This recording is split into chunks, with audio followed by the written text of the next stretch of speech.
ఈ మధ్య కాలంలో తల్లి శిశు మరణాలు ఎక్కువ పెరిగిపోయినాయి. గవర్నమెంట్ ఆసుపత్రుల నిర్లక్ష్యం అనేది ఇక్కడ ఉట్టిపడినట్టు కనబడతా ఉన్నది.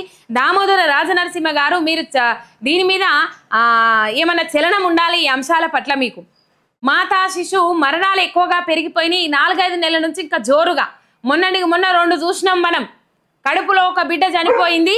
వాళ్ళు అసలు అది గవర్నమెంట్ హాస్పిటల్కి పోతే వాళ్ళు అక్కడ అజ్జేయడానికి లేకపోతే తల్లి బిడ్డ ఇద్దరు చచ్చిపోయిండ్రు. ఇంకొక రోజు అయితే ఘోరం, అసలు గుండె తరక్కబోయింది ఆ సిచ్యువేషన్ చూసి, ఆ ఘటన చూసి. గవర్నమెంట్ దవాఖానకు పోతే వాళ్ళకి చికిత్స చేయాలి, వైద్యం చేయాలి, నార్మల్ అవుతుంది అని చెప్పేసి వెయిట్ చేపిస్తే తల ఇరుక్కపోయి బిడ్డ బయటికి రాకపోతే బిడ్డ తలను మొండాన్ని వేరు చేసి బయటకు తీయాల్సిన సిచ్యువేషన్ అక్కడ ఏర్పడ్డది.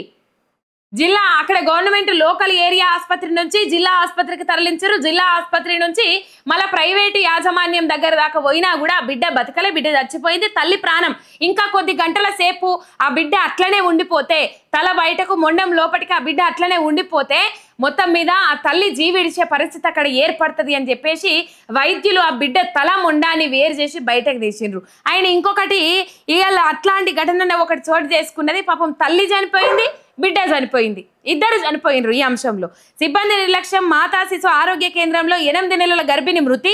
వికారాబాద్ జిల్లా తాండూరు మాతా శిశు ఆరోగ్య కేంద్రంలో 8 నెలల గర్భిణి నొప్పులతోని బాధపడుకుంటూ వచ్చిందట. ఆలస్యంగా చికిత్స అందించిందట వైద్యులు. అది కూడా మళ్ళీ స్టాఫ్ నర్సు, డాక్టర్లు కాదు, స్టాఫ్ నర్సు ఎవరైతే ఉంటారో ఆ స్టాఫ్ నర్సు చికిత్స అందించిరట. అట్లా పాపము 9 గంటలకు స్టాఫ్ నర్సు నొప్పులతోని మబ్బుల 5 గంటలకు వచ్చిందట ఆ మహిళ. మరి ఏం ప్రాబ్లమ్, ఏం కథనో, 8 నెలలకైతే నొప్పులు రావు, ఇక ఏమైనా మన సమస్యను ఏం కథనో తెలియదు. కానీ ఆ మబ్బులు 5 గంటలకు వాళ్ళు వస్తే 9 గంటల దాకా చికిత్స లేదు, ఏమీ లేదు, అట్లనే పడేసిండ్రు ఆమెను. పాపము అప్పటికైనా స్టాఫ్ నర్సు ఏదో ప్రయత్నం చేసింది, అయినప్పటికీ కూడా ఆమె మహిళ ప్రాణం దక్కలే. దీంతో అపారమ స్థితిలోకి వెళ్ళిపోయిన గర్భిణి సుమిత్రాబాయి ఆలస్యంగా చికిత్స అందించినందుకే మృతి చెందిందని బంధువులు ఆరోపిస్తా ఉన్నారు. ఇట్లాంటి ఘటనలు చోటు చేసుకుంటా ఉన్నాయి. మరి వీటి మీద ఎందుకు శ్రద్ధ వహించట్లేదు ఆరోగ్య శాఖ మంత్రి? ఎందుకు ఆరోగ్య శాఖను పట్టించుకోవట్లేదు? ఎందుకు నిర్లక్ష్యం చేస్తా ఉన్నారు? ఆరోపణలు వాళ్ళ మంత్రుల మీద, వాళ్ళ నాయకుల మీద మంచిగానే చేస్తా ఉన్నారు. దామోదర రాజనరసింహ గారు సంతోషము. ఎందుకంటే మీ దాంట్లో మీరు ఏవైతే వైఫల్యాలు ఉన్నాయో, లోపాలు ఉన్నాయో బయట పెడతా ఉన్నారు. హెలికాప్టర్లు లేదే నల్లగొండ మంత్రులు, ఖమ్మం మంత్రులు బయటకు పోతలేరు. హెలికాప్టర్ ఎక్కాలన్నా నల్లగొండ ఖమ్మం మంత్రులే, హెలికాప్టర్ కొనాలన్నా నల్లగొండ ఖమ్మం మంత్రులే అని చెప్పేసి ఆరోపణలు చేస్తా ఉన్నారు. బాగానే ఉన్నది, వాళ్ళు కొంచెం సెట్ అవుతారేమో అని. మరి మీ దాంట్లో ఆరోగ్య శాఖలో మొన్న 2 IASలను బదిలీ చేస్తే మాట్లాడారు, స్పందించిండ్రు. మరి ఇలా ఆరోగ్య శాఖను ఎందుకు పట్టించుకుంటలేరు? ఎక్కడ చూసినా ఆరోగ్య శాఖలో నిర్లక్ష్యం కనపడతా ఉన్నది. ఆరోగ్య శాఖను నిర్వీర్యం చేస్తా ఉన్నారు. వైద్య ఆరోగ్య శాఖను పట్టించుకుంటలేరు అనే అంశాలు తెర మీదకి వస్తా ఉన్నాయి.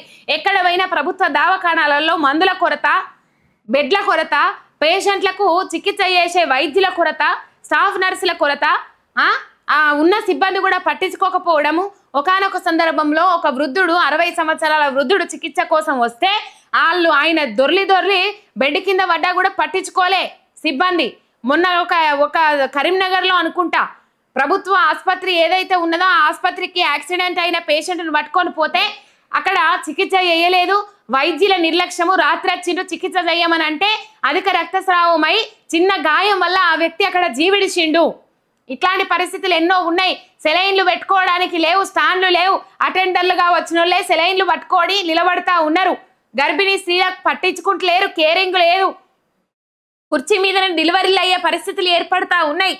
ఇట్లాంటి సిచ్యువేషన్లు ఎన్నో ఉన్నాయి, కనీసం పట్టించుకున్న వాపాన పోతలేరు.